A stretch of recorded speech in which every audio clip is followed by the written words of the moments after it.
We are living in a time, the most diverse and inclusive as a nation we have ever been.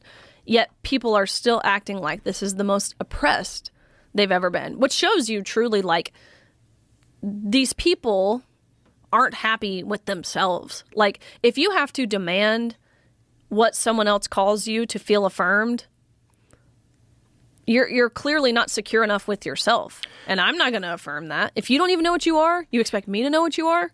No way. You don't even know what you are. Well, it's a compliance thing. But it's like, look, there's always going to be people taking advantage of any sort of discourse, any sort of like open subject of discussion that's hot on everybody's mind, which is whether it's race or any. When it's race, you're always going to have race hustlers. You're always going to have these Al Sharpton type characters that slide on in and they act as a spokesperson, and and there's always going to be business behind that.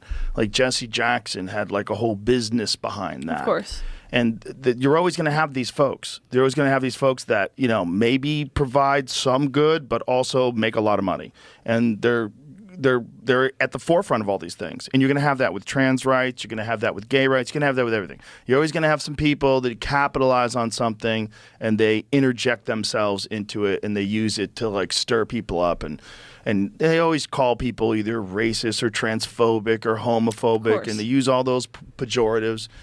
You're always going to have those people. But we have to learn how to ignore those morons.